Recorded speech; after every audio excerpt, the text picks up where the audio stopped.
안녕하십니까. 저는 전국의대 교수협회장을 맡고 있는 서울대학교 의과대학 교수 권성택입니다. 오늘 코로나에 대해서 얘기를 할 텐데요. 굉장히 귀하신 분을 모셨습니다. 우선 아주대학교 사회학과 노명우 교수님 모셨습니다. 네, 감사합니다. 반갑습니다. 와주셔서 감사합니다. 특히 요즘에 가장 또 눈코 뜰 새 없이 바쁘실 가천의대 감염내과 전공을 하시는 엄중식 교수님 모셨습니다. 지금 코로나가 결국은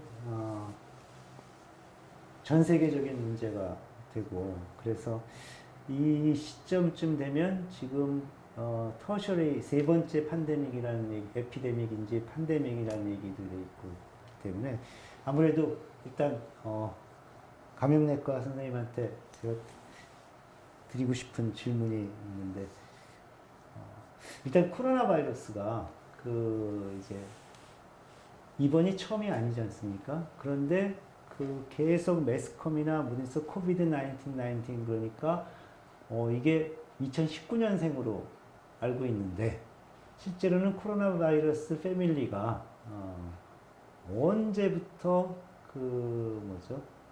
있었고, 그 전에 있었던 코로나 바이러스 디지즈는, 그 병은 어떤 게 있었는지 그런 게 좀 알아야 될 것 같은데요. 혹시 그거에 대해서 좀 말씀해 주시면.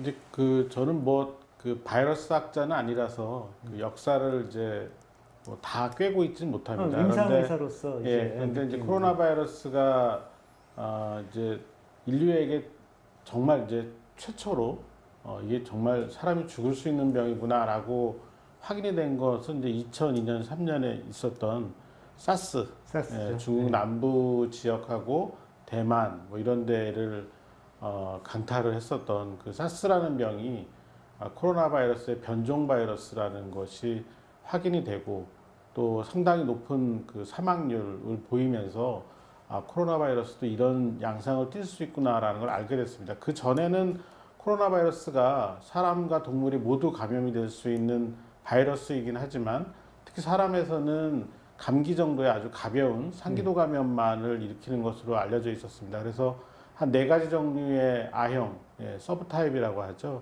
그런 A형이 알려져 있었는데, 그 사스를 계기로 해서 이게 변종이 되는 경우에는 심각한 그런 폐렴과 사망으로 이어질 수 있다는 걸 알게 됐고요.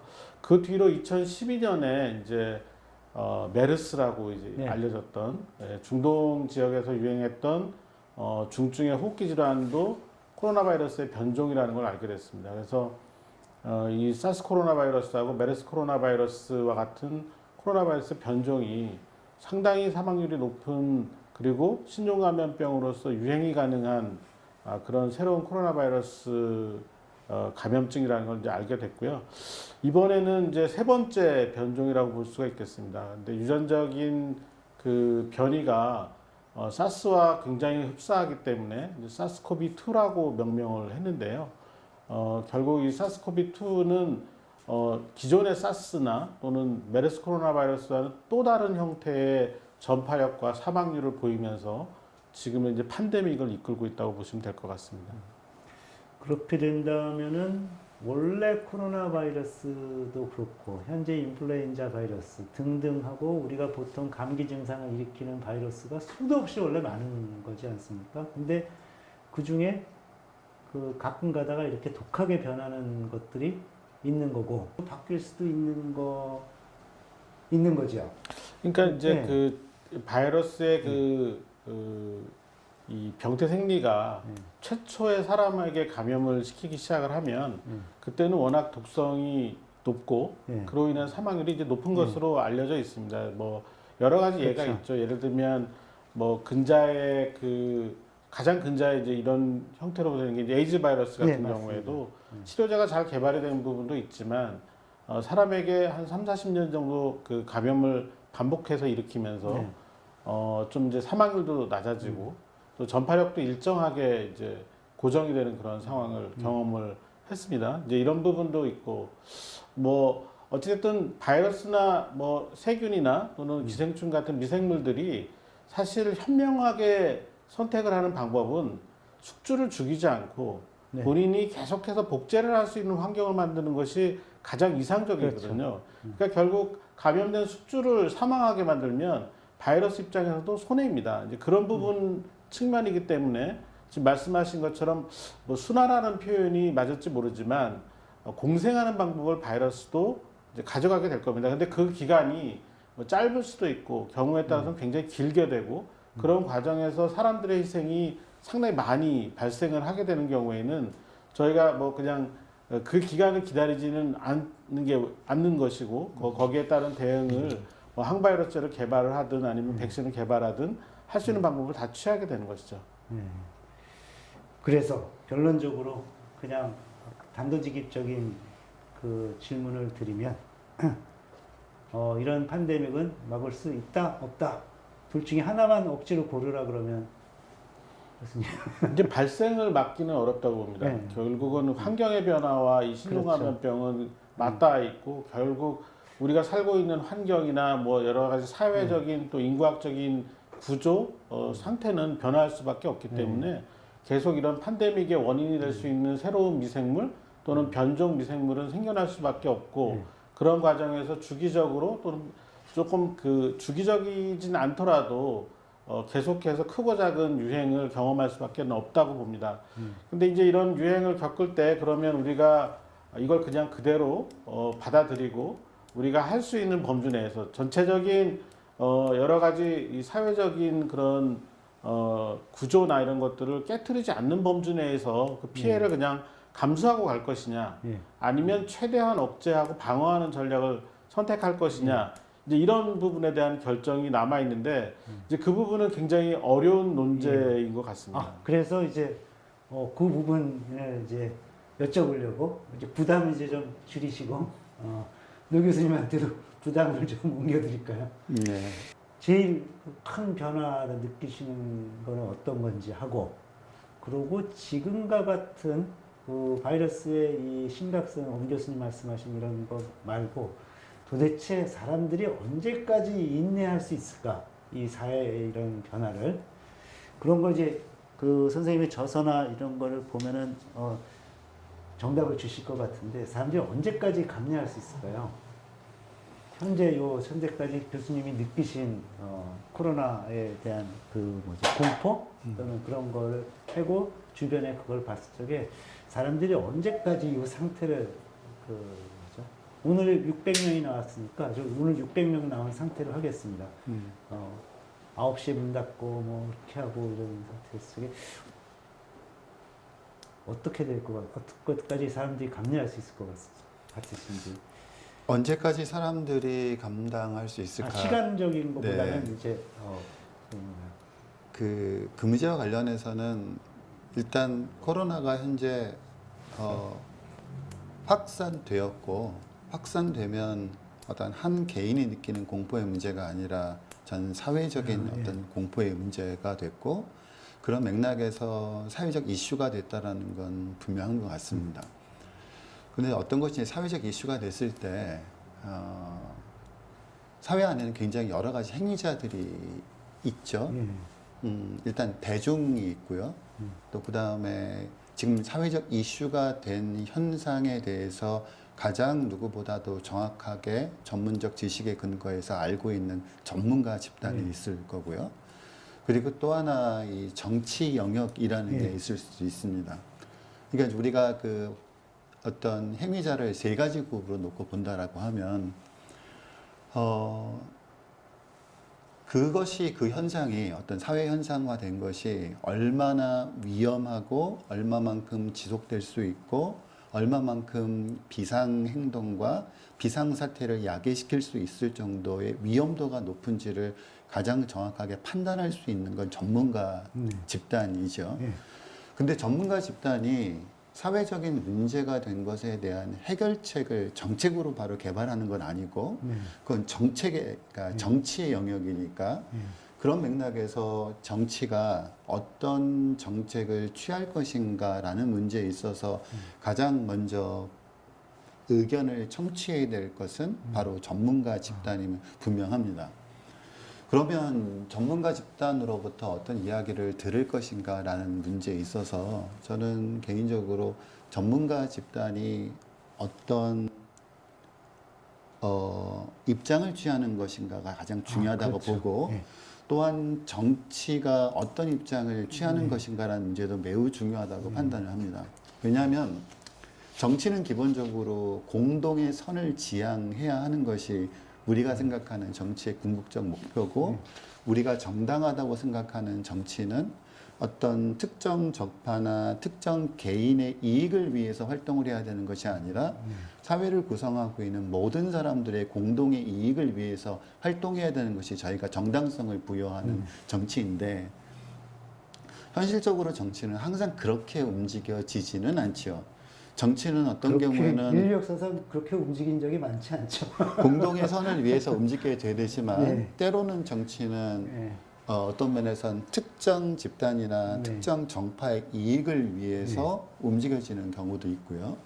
그렇다고 하면 어떤 비상상황 속에서 정치가 어떤 판단을 내릴 때 그것이 공동선을 위한 정책이든 아니면 결과적으로 우리가 특정 정파를 이득을 위한 결정을 내리든 간에 항상 근거로 제시하는 것들은 전문가들의 판단을 근거로 제시합니다. 네. 그러니까 어떤 경우에든 아무런 근거 없이 이러이러한 정책이 필요한데 그 정책이 필요한 이유가 내가 판단해서 그렇다라고 이야기하는 정치인들은 없습니다. 언제나 그런 판단을 내리고 그런 판단들을 발표를 할 때는 전문가들이 소견, 전문가들의 의견을 기본적으로 바탕으로 해서 그런 이야기들을 내리는 경우가 많습니다. 근데 일반 대중의 입장에서는 뭐가 옳은지 사실 알 수 알 수가 없는 없죠. 거고요. 이제 그런 맥락에서 얼마만큼 한 사회가 전문가들이 자신의 과학적 근거와 과학적 판단에 근거하여 자기 이야기를 소신 있게 이야기할 수 있는가라는 문제. 그리고 정치는 결코 특정한 정치적 목적을 위해서 전문가들의 의견을 취사 선택하거나 전문가들의 의견 중에서도 여러 가지 입장들이 뭐 선생님 방금 말씀하셨습니다만 어떤 것을 전문가 그룹에서도 판단을 할 때 일치된 의견을 보여주는 경우도 있습니다만 의견이 일치되지 않고 어떤 의견이 서로 다른 의견들이 경쟁을 하는 경우도 있는데 그런 상황 속에서 정치가 특정한 정치적 목적을 위해서 전문가들 내부의 의견 중에서 일부만을 취사 선택한다라고 하면 굉장히 위험한 상황이 전개될 수도 있는 거고 사회학자로서 제가 가장 우려하는 상황은 그런 상황들입니다. 그렇다면 네. 저희가 지금 우려하는 상황인가요? 또 뭐 옛날에 방송인처럼 제가 혹시 예스냐 노절만 방에 그 질문 답을 해야 된다 그러면 네. 지금이 우려될 만한 상황일까요? 라고 하면 노입니까 예스입니까? 우려할 수 있는 상황이라기보다 네. 저는 그러니까 제가 그 분야에 관해서 전문적인 판단을 낼 수 있는 전문가가 아니고 네. 제가 정치인이 아니다라는 네. 입장 속에서 저는 예스다, 노다라고 하는 대답보다는 어떤 점이 우려된다라는 것을 말씀드리는 것이 좀 정확할 것 같습니다. 하지만 좀 전에 소신이 있어야 된다 그러셨잖아요. 아니요, 저는 의학 분야에 관한 소신 아니, 있는 사회학 판단을 내릴 수 있는 사회학 사람인데. 분야의 소신. 이 소신 얘기가 나와서 이제 제가 그 옛날에 광우병 사태 때 제가 느꼈던 거를 두 분께 그냥 질문을 드리는데 제가 누구라고는 밝히지 않는데 꽤 유명한 신경과 교수님이신데 유명한 라디오 프로그램에 이제 나와서 그 시청률은 거의 100%라고 봐도 돼요. 모든 사람이 듣고 가장 대한민국에서 릴라이블한 거기 때문에 거기서 한번 아침에 누가 인터뷰하면 그냥 대한민국 그냥 쫙 그러고 그 사회 본 사람 보고 대통령 나가라고 막 그런 적이 있었던 사람이니까 누군지 아실 거예요. 그 양반이 정말 훌륭한 신경과 교수님한테 광우병에 대해서 얘기를 하다가 결국은 마지막에 이렇게 물었어요. 그럼 교수님, 그러니까 미국산 쇠고기가 안전하다는 거를 당신이 보장할 수 있어? 예스야 너야? 이런 식으로 뭘 했는데 그 착한 사회 경험이 적은 교수님이 보장할 수는 없는데 그러고 나서 그 다음 날부터 미국산 쇠고기 안전하지 않다 헤드라인 기사가 딱 이렇게 떴어요. 이 진료과 선생님이 제대로 한 건가요? 옹 교수님. 전문가로서는 정확하게 답을 했는데 네. 사실 그 전문가로서의 정확한 답이 네. 받아들이는 사람들한테 굉장히 다양한 그렇죠. 형태로 받아들여지기 때문에 네. 사실 굉장히 좀 걱정스러운 거죠. 저도 이제 네. 뭐 이 방송과 인터뷰를 하거나 이럴 때 네. 굉장히 그 고민스러운 게 네. 전문가 입장에서 보면 굉장히 다양한 모습들이 있고 다양한 선택이 있는데 어떤 확정적인 또는 단편적인 대답을 원할 때 굉장히 그렇죠. 좀 어떻게 대답을 해야 될지 굉장히 고민스러운데요. 이제 사실은 지금 뭐 지금 예를 들으셨던 네. 광우병 그 상황 말고도 이번에도 저희가 굉장히 큰 그렇죠. 어려움을 겪었던 게 독감 백신이거든요. 네. 인플루엔자 백신을 맞춰야 되는데 맞아야 되는데 이게 일부에서 이제 사망과 관련된 논쟁이 생기면서 접종률이 10%나 떨어지는 문제가 생겼는데 그때 전문가도 정부도 어디도 대응을 제대로 하지 못했습니다. 그러니까 설명을 해도 안 듣는 거죠. 안 들리기 시작하고 이제 그래서 그런 그 문제들이 참 본질보다도 그러니까 지금도 코로나19의 본질보다도 그 주변 언저리의 문제들이 저희를 더 힘들게 하고 있다는 생각을 종종 합니다. 사실대로 얘기를 했는데 그게 어쩔 수 없이 나쁜 가는 방향이 있지 않습니까? 그 지난번 광우병처럼 교수님한테 그런 질문이 오면 교수님은 뭐라고 대답을 하실 것 같아요? 의견과 진리는 다른 거니까요. 네. 그 전문가가 네. 의견을 갖고 있고 제가 어떤 답을 해야 될 상황 속에서는 저희 의견을 이야기하는 거지만 그 제가 가지고 있는 의견은 진리라는 보장은 갖고 있지 않은 것이죠.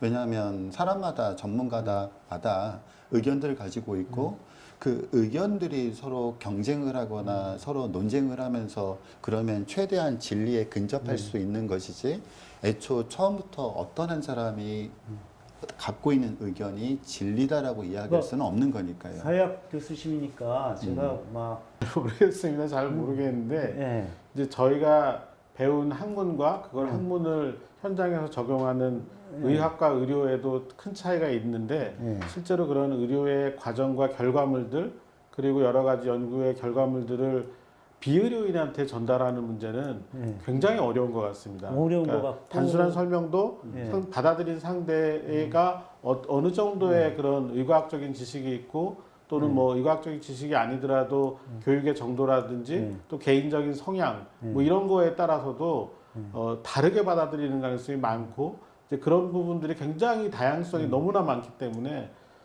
굉장히 그 어려운 문제인 것 같습니다. 그래서 저희가 오늘 이런 그 프로그램을 만든 게 이런 그 불편한 얘기를 뭐 그래도 보시는 국민들이 몇 분이라도 더 계시면 또 전문가라는 게 항상 학문적인 얘기를 정확하게 얘기하는 것만 전문가일까?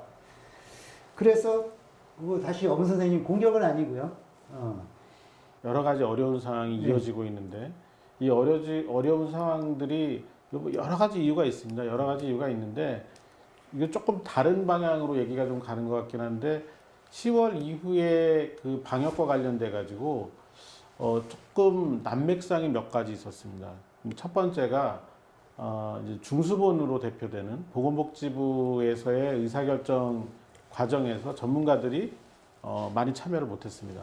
그런 과정에서 실제 거리두기 단계, 사회적 거리두기 단계를 올리는 것, 내리는 것, 그리고 또 그 거리두기 단계를 올릴 때 어떤 형태로 올릴지, 그리고 거리두기 단계를 재편하는 과정 이런 데서 뭐 충분한 어떤 의견 수렴이나 의견 제시가 안 된 부분들이 있거든요. 그러니까 지금의 문제는 이제 그런 부분에서도 이유가 있는데요.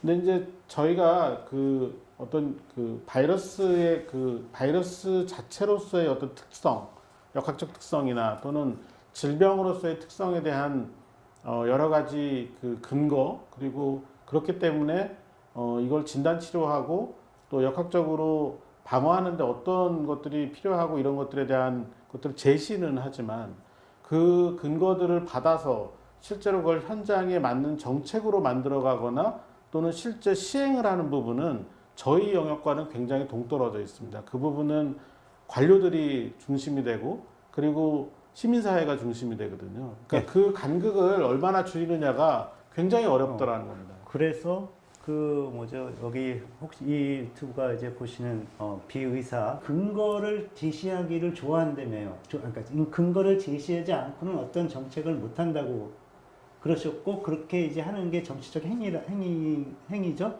정치가 네. 최소한의 정당성을 예. 확보하기 위해서는 그래서 전문가들의 저는 판단. 예. 엄 선생님 오신다 그러길래 우리 의사들 좀 이 유튜브에서 발뺌할 건 좀 발뺌하고 갔으면 좋을 것 같아요.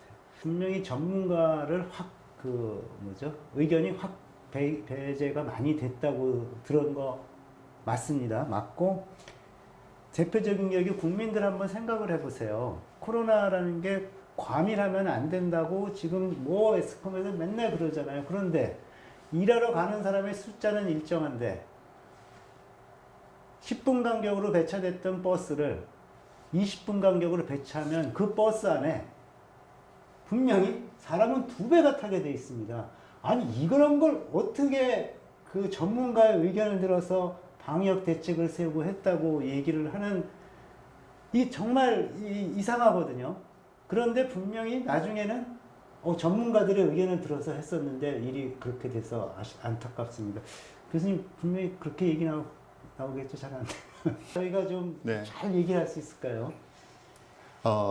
전문가 집단으로서의 직업적 자부심과 자신이 과학적으로 확신하는 것에 대한 기본적인 신뢰가 있어야 하지만 동시에 또 전문가 집단은 자신의 의견이 정치에 의해서 왜곡되거나 이용되거나 동원될 가능성이 항상 있다는 것도 염두에 둬야 되죠. 거기서 필요한 건 자기 보호라든가 자기 방어의 기제 또한 필요한데 우리 이제 어떤 전문가 집단들은 그런 후자의 맥락에 좀 취약한 내지는 부족한 그런 것이 있을 수도 있고 근데 전문가 집단은 항상 자기가 가지고 있는 의견은 이런 정치의 과정이나 아니면 대중에게 전달되는 과정 속에서 누군가에 의해서 또 다른 목적으로 그 정보가 오염되거나 변형될 수 있다라는 가능성을 항상 경계해야 되는 것이 또 전문가들이 가지고 있는 기본적인 태도가 아닐까 싶습니다. 그래서 혹시 나중에도 각 의과대학 선생님들께서는 우리 각 학교에 의과대학 학생교육 과정에 이런 거를 전문적으로 해서 특강을 넣는다는 걸 교수님 모셔서 이런 게 필요한 것 같아요. 의사들이 항상 그런 게 굉장히 부족하다고 사실 평소에 느끼시죠? 솔직히 예습니까? 놉니까? 환자의 경험에서 말씀드리자면 좀 환자들이 이해할 수 있는 언어를 사용하지 않으시는 경우들이 그렇죠. 많기 때문에 그래서 정부에서 남 교수님한테 이제 그 정책까지는 하고 다음 시간에 이제 백신에 대해서 이제 제일 관심이 국민들이 많으신 백신에 대해서 얘기할 텐데 그쪽 마지막으로 엄 교수님 그 감염 전문가 소집을 했었는지 안 했는지 모르겠는데 12월부터 시작해서 오늘까지 정부가 우리말을 안 들어서 제일 아쉬웠던 거 딱 3가지만 꼽는다 그러면 어떤 게 있으십니까? 드렸는데요. 그거 관련해 가지고 11월 들어서면서 그 코로나19 유행 추이가 조짐이 좀 좋지 않은 것을 저희가 확실히 느끼면서 대한감염학회와 관련된 범학회 대책위원회가 있는데 거기서 이제 성명서를 냈습니다. 그 과정에서 전문가 자문을 좀 더 적극적으로 취할 것을 권고를 했고 이제 그 뒤로 지금 거의 매주 이제 자문이 이루어졌습니다. 그러니까 11월 둘째 주 지나면서부터는 거의 매주 여러 가지 형태의 자문이 제가 다 들어가는 건 아니니까 정확히 판단을 못하지만 아무튼 거의 매주 이제 자문이 이루어지고 있는데요. 근데 이제 최초부터 따지면 너무 아쉬운 점들이 여러 가지가 있기 때문에 그렇긴 한데 최근의 문제는 거리두기 단계 조정을 했습니다. 5단계로 조정을 했는데 그 5단계를 조정하는 과정에서 이거를 상황이 나빠질 때와 또 상황이 좋아질 때의 상황이 너무나 다른데 똑같은 기준으로 적용을 합니다. 그래서 거리두기 단계를 올려야 될 때는 굉장히 급박하게 상황이 나빠지는 경우가 대부분인데 이 코로나19가 너무 완만하게 단계를 올리게 되어 있는 상태죠. 그래서 지금의 단계는 내릴 때는 좀 되게 탄력적으로 내릴 수 있는 장점이 있지만 올릴 때는 빨리 올릴 수 없는 그런 한계가 있습니다. 그래서 이거를 이원화했어야 됐다라는 점이 되게 아쉽고요. 이제 그런 과정에서 11월 11일 날 이제 거리두기 단계를 1단계로 내리는데 그 당시에 많은 전문가들이 좀 더 가야 된다. 1단계로 내리면 안 된다라고 조언을 했지만 뭐 11일 날 그냥 일단 내려버리고 그리고 이제 단계 조정을 한 상태에서 쭉 가는데 매일 확진 환자가 50명에서 100명 수준 왔다 갔다 할 때 그런데 이제 점점 100명으로 다가갈 때 네. 그때 거리두기 단계를 올리라고 얘기했습니다. 1.5단계로. 네, 그렇죠. 그런데 이제 안 올리고 2주에서 3주를 지나면서 네. 지금 이렇게 600명 이상의 환자가 나오는 걸로 보여지는데 사실 지금 확진되는 환자가 600명인 거지 네. 진단이 안 된 무증상이나 또는 예. 경미한 증상으로 진단이 안 된 사람들을 포함해 이미 지난주부터 1000명 이상 나오고 그렇죠. 있는 겁니다. 보통 제가 두세 배를 보니까요. 그러니까 지금 확진자는 또 그나마도 지난주에 감염된 사람들 보고 있는 거죠. 이번 주에 감염된 사람들은 이제 다음 주에 나오기 시작하는데 더 많은 사람들이 나올 가능성을 완전히 배제할 수가 없는 그런 상황이기 때문에 상당히 어려운 시기라고 보는데 그렇기 때문에 지금이라도 많은 전문가들이 단계를 격상하거나 또는 여러 가지 그 대안들을 제시하는 것과 관련해서 정부가 조금 더 긍정적이고 좀 선제적인 그런 대응이 될 수 있도록 검토를 하고 결정은 좀 빠르게 했으면 좋겠다는 생각이 듭니다. 그 바이러스의 네이처가 지금 아까 이제 공이 어디를 쓸지 모르지만 이제 변이가 셀프 변이가 일어나면서 마치 만약에 에이즈 바이러스가 인플루엔자 바이러스하고 붙어버리면 어떻게 될 거냐. 그리고 지금 그 대부분의 환자가 무증상인데요. 이렇게 거리두기 단계를 올리면서 하는 게 사회학적으로, 그러니까 의사 입장에서 그냥 유병률만 따지지 말고요, 옹 교수님. 네. 맞다고 보시는가요? 이게 양분화된 건데 이제 잘 알려진 것처럼 이런 상황을 받아들이고 그리고 고위험군을 주로 보호하는 전략으로 가자라는 게 이제 뭐 그레이트 베링턴 디클러레이션이라는 거를 한 게 있고요. 이제 반대 측면에 이제 존 스노우의 그 입장과 같은 우리는 이제 그런 후자를 따르는 거죠. 저희는 지금 존 스노우와 관련된 그런 형태로 가고 있는 거죠. 근데 이제 제가 생각하기에는 어느 쪽이 결국 마지막에 최종적인 결과를 따졌을 때 어느 쪽이 좀 더 손실이 적었느냐, 그렇죠. 뭐 인명적인 손실을 포함해서 경제적인 손실, 사회적인 손실이 더 적었느냐를 지금 판단하기가 거의 불가능합니다.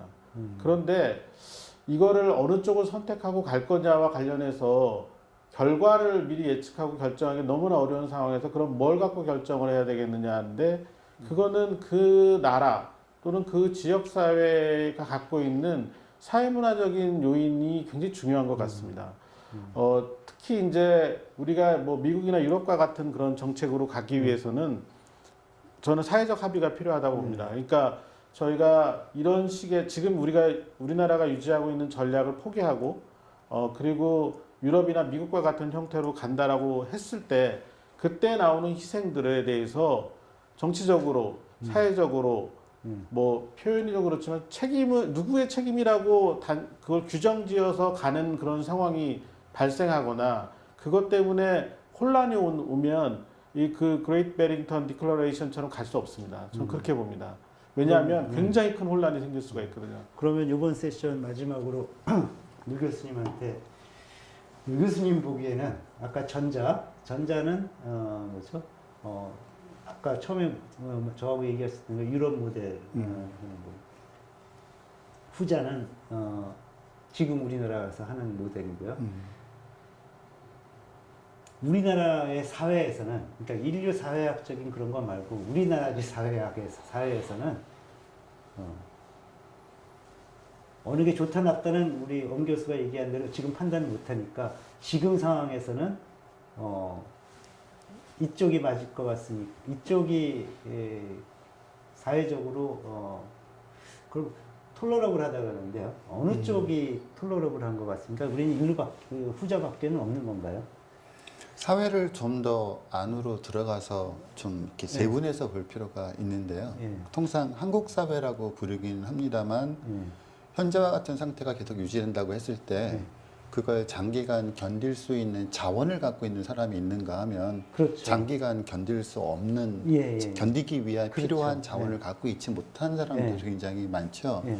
그래서 근데 이제 한국적 특성을 가지고 다른 OECD 국가와 가장 다르게. 구별되는 특징을 얘기해 본다고 하면 영세 자영업자 비중이 굉장히 높은 아. 나라입니다. 제가 정확하게 순위는 기억하지 못한 퍼센테이지와 숫자는 기억하지 못합니다만 OECD 국가 중에서 영세 자영업자 비중이 굉장히 높은 나라죠.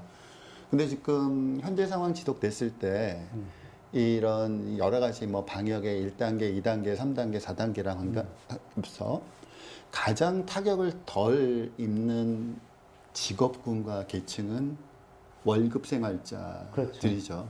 그 중에서도 재택근무로의 전환이 가능하죠. 얼마든지 가능한 임금 생활자들은 사실은 이게 1단계든 2단계든 3단계든 그리고 이게 1년이 가든 2년이 가든 3년이 가든 네. 아직까지 코로나 때문에 임금이 삭감되는 경우의 사례들은 예. 그렇게 많지 않으니까요. 굉장히 거기는 오래 견딜 수 있는 계층이죠. 근데 굉장히 한국에서 비중이 높은 자영업자들 같은 경우에는 이 첫 번째 말씀드렸던 그 직업군과 비교해 보면 이 기간이 길어지게 되면 감당할 수 있는 자원이 상대적으로 작기 때문에 굉장히 힘듦이 집중될 수 있는 곳이고 또 하나는 또 보자라고 하면 이른바 필수 인력 집단이라고 부르는 네. 것도 있는데 뭐 예를 들면 뭐 그런 겁니다.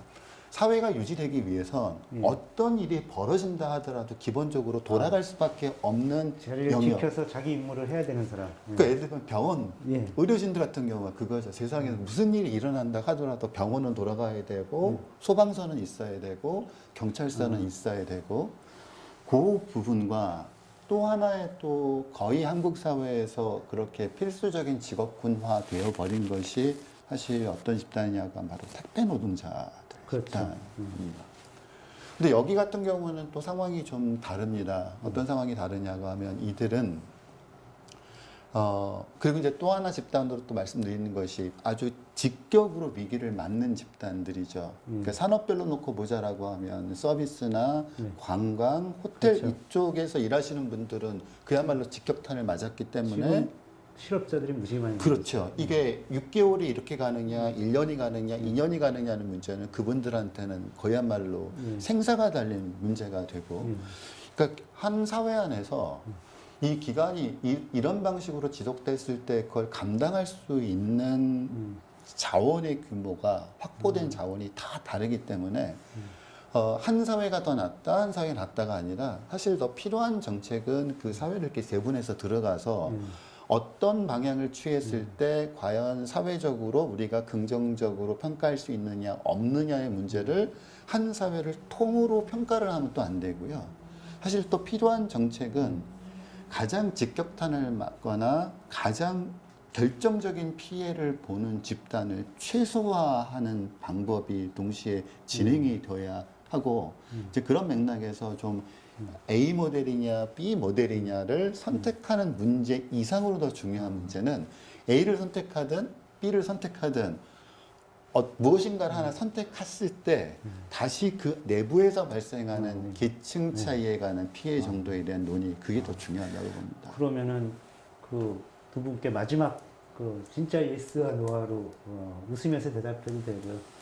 현 정부가 팀이 복지부에도 사실 엄 교수님 저기 전문가들이 좀 계시지 않습니까? 우리 의사 선생님 계시고 우리 엄 교수님 계시고 막 많은데 그 이런 사회학적 그 측면에 이런 거에 전문가들의 이 의사 전문가 얘기도 안 듣는데 노 교수님 같은 사회 전문가 얘기는 들을까요? 하는 게 굉장히 걱정스럽다는 얘기를 끝으로 하고 이제 치료 백신 문제로 잠깐 쉬었다가 넘어가는 걸 하겠습니다. 감사합니다.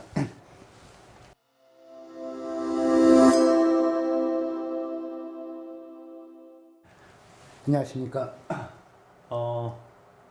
일부에 이어서 계속 코로나 얘기를 해볼 텐데 이번에는 이제 우리가 그렇게 바라고 고대하고 기다렸던 백신에 대해서 얘기를 했을 백신에 대해서 얘기를 이제 하기 전에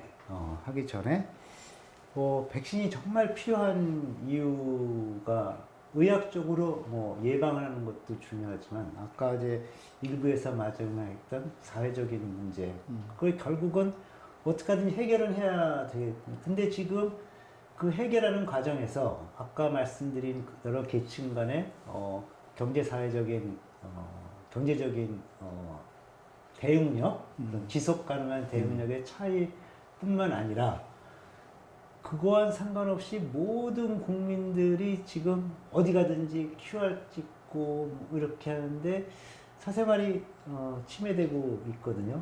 그리고 사생활의 침해 등 다른 사회 전반적인 문제, 그러니까 아까 얘기한 대로 대응 능력에 따른 그 변화, 그 안에 그 문제 말고 현재 이런 방역 그 시스템에 의한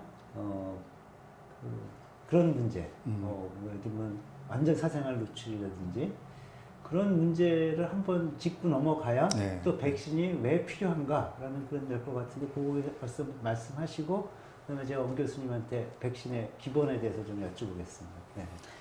그러니까 지금 코로나 상황은 예상하지 못했던 돌발 상황이니까 어떤 긴급 상황이면 분명합니다. 그리고 비상 상황이면 분명하죠. 그런 긴급 상황과 비상 상황이 생겼을 때 거기에 필요한 긴급 행동이나 비상 행동 같은 경우에는 등장할 수밖에 없는 것도 우리가 충분히 받아들일 수 있는 대목입니다. 근데 비상행동이라는 것이 갖고 있는 하나의 특징이 있는데 그것이 비상행동이기 때문에 충분한 경험의 바탕을 둔 논의와 여러 가지 장점과 부작용을 충분히 검토하지 않은 채 상황이 긴급하게 벌어졌기 때문에 취한 행동이 비상행동이고 일종의 긴급행동이죠. 근데 일단 데이터가 축적이 되고 경험이 축적되면 불가피하게 돌발적으로 발생한 상황에 대한 어떤 정책으로서 비상 행동이 결정됐다라고 하면 혹시 그 비상 행동 안에 예상하지 못했던 충분히 논의하지 못하고 너무 급했기 때문에 취했던 것에서 우리가 간과하고 있는 것이 무엇일까를 끊임없이 확인을 해야 되고 그런 끊임없이 확인하는 과정이 병행이 되어야만 비상행동이라는 것 자체가 정당성을 회복할 수 있는 거거든요. 예. 근데 그런 정당성을 얻으려고 하는 비상행동에 대한 정당성을 사후적으로라도 얻으려고 하는 행동을 계속 하지 않고 이건 비상 상황이니까 비상행동은 필요하다라고 쭉 밀고 나가게 되면 안 하면 나쁜 놈이야 이런 식으로. 예, 그럼 굉장히 사회적으로 위험한 상황이 되는 거죠. 그래서 이제 우리가 코로나를 거의 이제 조금 있으면 1년째 겪고 있다고 볼 수 있기 때문에 초반부에 등장했던 비상 행동과 지금 우리가 용인하거나 사회적으로 수용하거나 아니면 예상하지 못했던 부작용들에 대한 일종의 반대 정책들을 펼칠 수 있는 건 충분히 필요한 상황인데 초기에 있었던 비상 행동들을 그대로 일종의 관습처럼 비상 상황이니까 그럴 수밖에 없다라는 이야기로 쭉 끌고 나가게 되게 되면 굉장히 어찌 보면 바이러스보다 더 위험한 사회적인 그렇죠. 상황이 생긴다고 볼 수밖에 없는 거고요.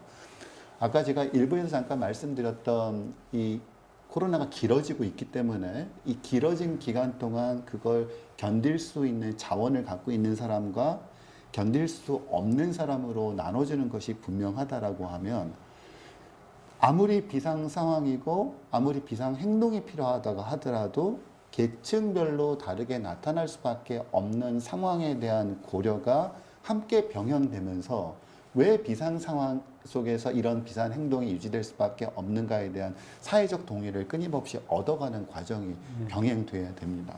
그러니까 초창기 때 어떤 효과적으로 방역을 위해서 동선을 파악하고 동선을 공개하는 것은 어찌 보면 필요한 비상 행동이었을 수도 있는데 그 비상 행동이 굉장히 많은 부작용을 낳았다는 것도 이미 경험을 했었죠.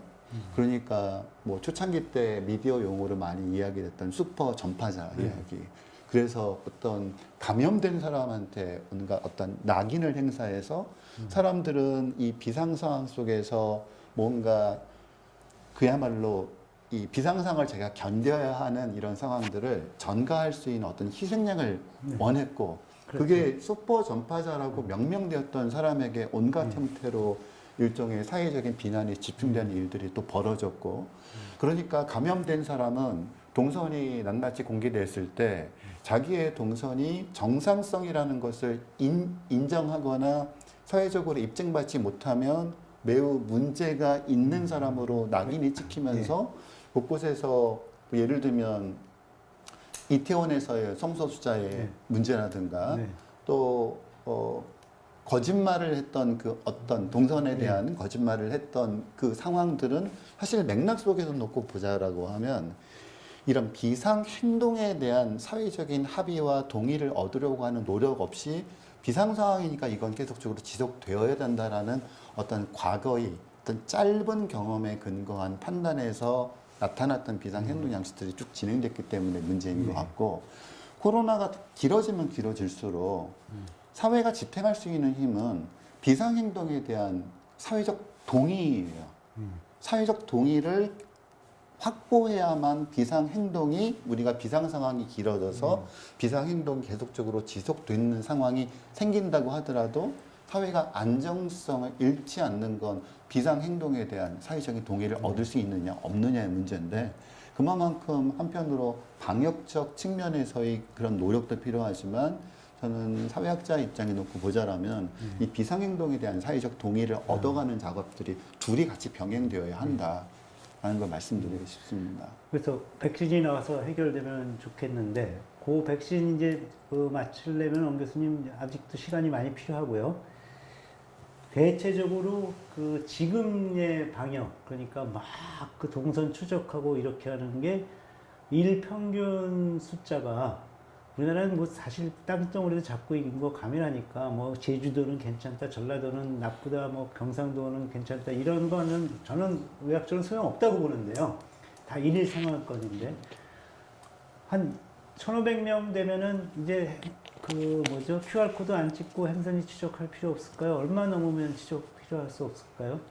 사실 뭐 그것과 관련해 가지고 어느 정도가 되면은 이제 역학조사가 필요 없다. 필요 없다 이런 거를 정하기가 쉽지가 않습니다. 그러니까 대충 그냥. 그렇죠. 그런데 저는 그 기준을 뭐 언제쯤 되면 필요 없다 이런 것보다는 사실 지금 이미 서울시 같은 경우는 100명에서 150명 이상 일평균 환자가 나오면 실제 역학조사가 이제 못 따라가기 시작합니다. 못 따라가죠. 현실적인 문제가 있는 거죠. 그러니까 사실은 그런 역학적 조사를 할 수 있는 역량 범위를 벗어나면 어차피 못 하게 되는 겁니다. 그러니까 구역학 조사를 할 수 있는 뭐 우주인도 아니고 뭐 안드로메다에서 온 사람들이 인간이 그걸 어떻게 합니까? 문제는 이런 건 있습니다. 이제 고위험군에서의 발생은 역학조사가 좀 필요한 부분이 있습니다. 지금 이번 주에 알게 된 게 탑골공원 중심으로 지금 클러스터가 형성이 되는 것 같습니다. 그렇죠. 그러니까 이제 탑골공원은 주로 60, 70대를 넘어선 연령적으로 고위험군들이 많이 찾는 지역인데 이 지역에 대한 역학조사는 꼭 필요합니다. 왜냐하면 굉장히 많은 고위험군들이 노출됐을 가능성이 있기 때문에 정확하게 역학조사를 해서 시간과 그리고 공간을 특정해서 그 공간에 노출이 된 분들을 찾아서 빨리 검사를 받도록 하는 게 필요하죠. 이런 특정한 상황에서의 역학조사는 여전히 좀 필요성이 있지만 그렇지 않은 것과 관련돼서 지금 이제 역학적 연결고리를 찾을 수 없는 사람들이 많이 나타나고 그리고 그 찾는 과정 자체가 점점 불가능해지고 그리고 또 그런 역학조사 자체가 크게 의미가 없는 그런 상황에 대해서는 좀 과감하게 좀 배제할 필요가 있다고 생각합니다. 의견을 전문가들의 의견이 분명히 그런 얘기가 전달됐을 테니까 우리 국민들도 계속 마녀사냥하듯이 하는 거는 그거는 확실히 현재로서 이제는 불합리한 거로 이제 우리가 컨센서스를 가져야 되겠습니다. 그래서 이제 백신 얘기가 나오는데요. 그래서 그 사회학적인 용어가 그런 게 있는 거죠. 희망 고문이라고. 야 참아봐. 요 조금만 이거 지나면 이번만 하면 다음 달에 내가 보너스 챙겨줄게. 뭐 이런 거하고 똑같은 현재 상황은 뭐 누구든지 이게 희망 고문 스테이트라는 상태라는 거는 뭐 다 맞는 것 같은데, 그렇다면 이 백신이라는 그 단어가 해석하면 분명히 백신이 우리말로도 그냥 백신 이렇게 쓰거든요. 그런데 제가 보면은 그 외국 그 영화를 보면 미국 사람들의 그 영화를 보면 백신의 큐어라는 뜻이 많이 그 국민들한테 들어가 있더라고요. 근데 우리는 그냥 다 그렇진 않아서 다행인데, 우리 노 교수님 예방주사 몇 번 맞으면 되면 예방주사라 하겠습니까? 뭐 우리가 보통 얘기했어요. 야, 우리가 뭐 밥을 먹었으면 야, 이 정도는 먹어야 먹었다 할 수 있지. 뭐 그런 그 뭐죠? 좀 형이상학적인 기준이 있지만 이 백신은 이거는 형이상학적인 걸 할 수 없으니까 한 번 맞으면 다음번 맞을 때까지 얼마 정도 걸리면 가장 희망한다면 한 번 맞고 평생. 평생이 보장되면 제일 좋겠으나 그게 불가능하다면 최소한 기대하는 건 1년에 한 번. 1년에 한 번. 독감 백신처럼. 그럼 옹 교수님, 뭐 만약에 지금 그 각 제약회사에서 얘기하는 대루라면에서 저희가 물량이 확보가 이제 돼서 맞는다면 노 교수님 말씀대로 어떻게 1년이면 되겠습니까? 라고 예상하십니까? 그 백신 접종과 관련돼서는 지금 이제 특히 이제 코로나19와 관련돼서 이제 임상 연구 디자인들이 대부분 2회 접종 형태로 지금 진행이 되고 현재 있습니다. 2회 곱하기. 근데 이제 이거는 그 전에도 그런데 대부분의 백신들이 디자인될 때는 이게 어느 정도의 임뮤노제네시티, 그러니까 항원성이라고 그렇죠. 그렇죠. 항체를 만들어내는 능력이 얼마나 되는지를 그냥 모르기 때문에 그냥 생산성이라고 네네네. 우리 국민들이 알아듣게 설명을 네네. 하겠죠. 생산성. 그래서 항체를 만들어내는 능력이 얼마나 될지 모르고 그다음에 이제 이게 만들어진 항체가 보호 효과를 얼마나 갖고 얼마나 지속되는지 모르기 때문에 대부분 백신 연구 디자인 자체를 연구를 어떻게 구성하냐면 다회 접종 형태로 연구 디자인을 합니다.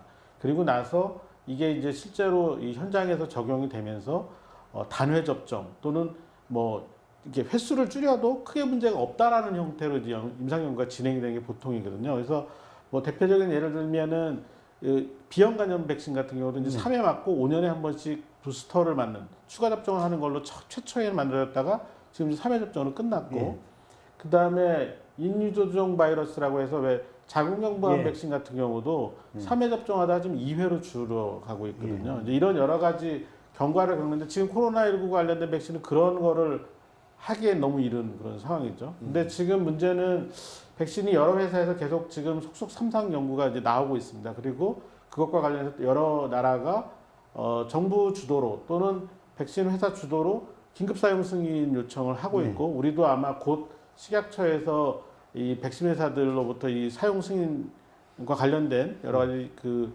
프로세스를 진행하기 위한 것들을 이제 시작을 할 것 같습니다.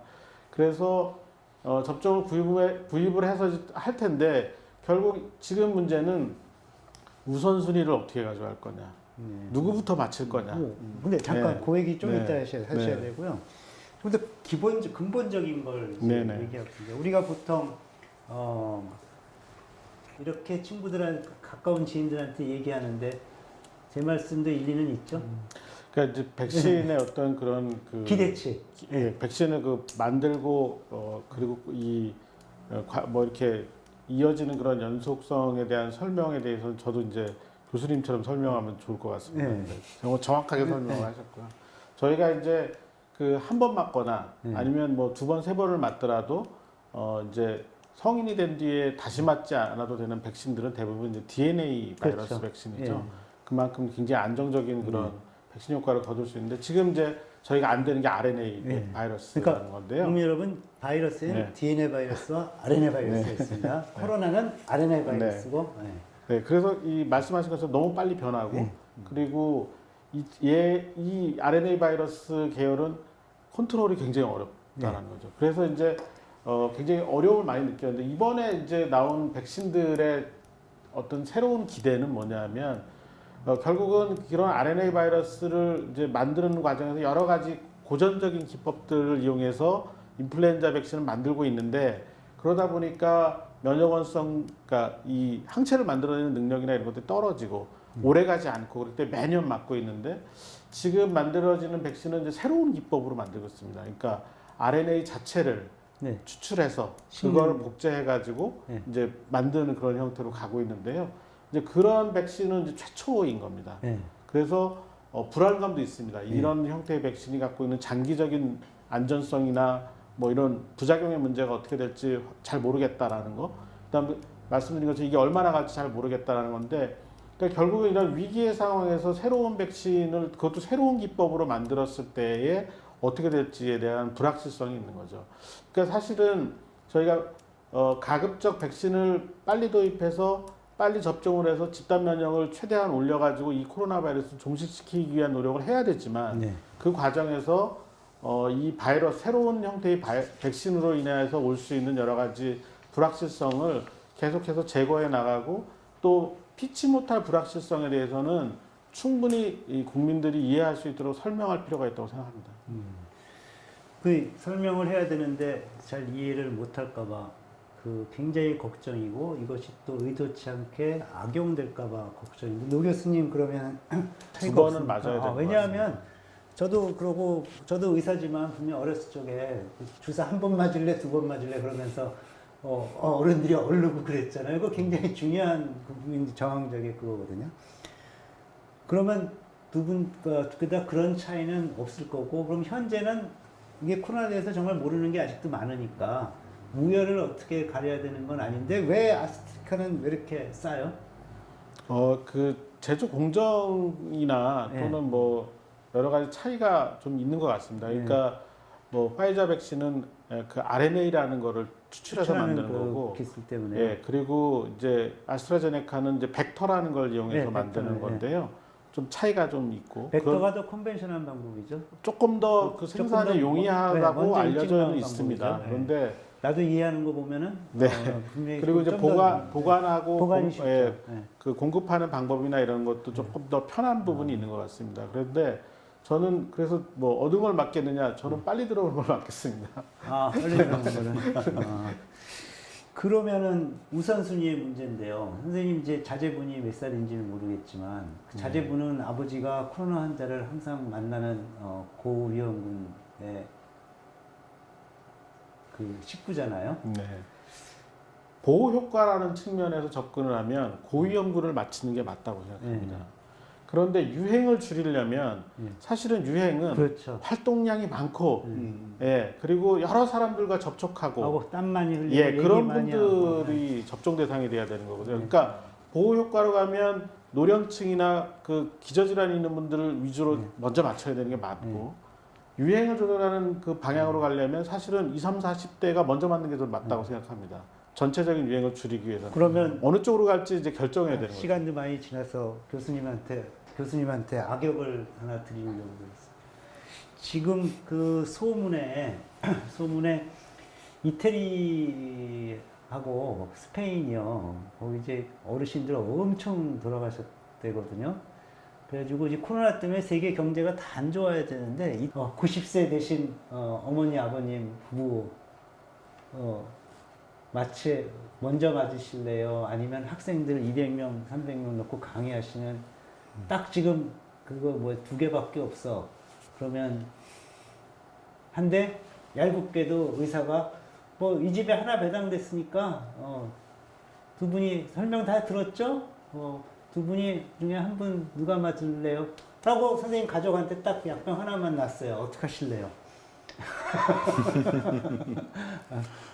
대답을 꼭 제가 yes or no로 대답을 하라는 게 아니라 그런 이제 어려운 문제가 있다는 거거든요. 그렇죠. 네, 그래서 그러니까 자원은 한정적인데 예. 한정된 자원을 효과적으로 사용해야 할 때 네. 우선순위를 어떻게 둘 것인가라는 문제 되게 중요하고 이제 그런 맥락에서 제가 앞에서 가장 말씀드렸던 것처럼 이런 문제와 관련돼서는 공론이 활성화될 필요가 있다라는 그러니까 우선순위를 결정하는 것이 밀실에서 결정되면 안 되고 우선순위를 결정하는 문제가 특정 정치적 목적을 위해서 결정돼서도 안 되고 우선순위를 결정하는 문제가 선생님이 극단적으로 예를 드셨던 어떤 국가의 재정 문제를 해결하기 위한 목적 때문에 이루어져서도 안 된다고 보고요. 그야말로 뭐 보호 효과와 유행 효과 둘 중에서 무엇을 선택해야 될 것인가. 자원은 한정적이기 때문에 우리가 지금 어떤 궁지에 몰리거나 무언가를 하나 선택해야 될 상황이 있다라고 하면 근데 막 상황이 됐잖아요. 그렇죠. 네. 그 상황 속에서 한 사회가 어떤 쪽을 선택하든 저는 가장 우선시되는 것은 정당성을 획득할 수 있는 걸 선택하는 게 맞고 정당성을 획득할 수 있는 유일한 방법은 그 정책 결정 과정 자체가 투명해야 되고 공개되어야 되고 특정한 목적을 위해서 이용되지 않는다라는 판단이 가장 중요한 게 아닌가 싶습니다. 엄 교수님도 또 저기 노 교수님한테 한 가지 또 아프게 물을 거 있으면 좀 물어보시고. 쉬운 걸 묻겠습니다. 그냥 교수님한테 여쭤본다기보다도 제가 그냥 개인적으로 좀 우려하는 걸 하나 말씀드리면서 마무리를 할까 합니다. 보통 코로나를 전쟁의 비유를 많이 하죠. 미디어가 그런 용어들을 굉장히 많이 쓰고 있고, 그래서 어디가 뭐 뚫렸다, 이길 수 있다, 무너졌다. 무너졌다. 근데 넘어갔다. 이것이 굉장히 코로나에 대한 어떤 잘못된 인상, 그리고 또 어떤 정책적인 실수를 범하도록 만드는 게 이런 전쟁과의 비유가 아닌가 싶습니다. 그러니까 전쟁에 비유하게 되면 적군과 아군이 있고 이기고 지구가 분명해지고 그러면 우리가 이기고 있지 못하다면 코로나와 이기지 못하면 뭐 때문에 이기지 못하는가? 얘 때문이야, 쟤 때문이야. 자꾸 주변에서 뭔가 적과 내통하고 있는 사람으로 취급받는 누군가를 찾아내서 온갖 혐오와 그다음에 낙인을 찍히는 일들이 벌어지고요. 과연 제가 뭐 의학 전문가는 아닙니다만 그냥 제 상식으로 판단하건대 바이러스라는 것은 목표는 종식의 목표가 될 수 있을까? 그건 관리하거나 통제하는 것이 목표다. 그게 인간이 도달 가능한 목표가 통제나 관리라고 하면 전쟁이라는 비유를 하는 건 굉장히 많은 걸 오해할 수 있도록 만드는 것이 아닐까. 그래서 이제 우리가 보통 일반인들이 어떤 미디어를 통해서 그냥 쉽게 쓰고 있는 전쟁과 이 상황을 비유하고 있는 것들은 조금 조심하는 것이 필요하지 않을까라는 말씀드리고 언론이 또 싶습니다. 문제입니다. 네, 정말 좋은 좋은 말씀이신 말씀, 것 정말 같습니다. 좋은 것 같아요. 저는 4월 달부터 저도 개인적으로 사람들한테 위드 코로나 그랬는데 일부 선생님들만 그러고 미디어에서는 뭐 코로나와 같이 더불어 뭐 이런 용어는 아직까지 안 나오죠. 참 걱정입니다. 저 교수님도 많이 지적을 앞으로도 해야 될 것 같아요. 엄 교수님, 노 교수님한테. 네, 언제 한번 이런 의사뿐만이 아니라 이런 전문가들이 이 비전문가들, 비의료인들하고 이 커뮤니케이션하거나 또는 이 질병의 사회적 의미나 이런 것들을 전달하는 것 관련된 좀 시리즈물을 한번 좀 주셨으면 좋겠습니다. 네. 한번 공동으로 쭉 한번 기획을 하는 걸로 하고 이게 같은 의사들한테도 의사들도 많이 봐주셨으면 하고요. 특히 우리 국민들은 다 지적 수준이 있는 대한민국은 그렇거든요. 그래서 꼭 정부를 꼬집는다기보다도 좀 많은 국민들한테 도움이 됐으면 합니다. 오늘은 수능 시험 보고 2020년 수능 시험 보고 다음 날입니다. 그래서 확진자가 649명? 629명입니다. 629명 나온 현재 상황이고 굉장히 앞으로 크리티컬하게 변할 수 있는 그런 상황에서 오늘 급히 만들게 돼서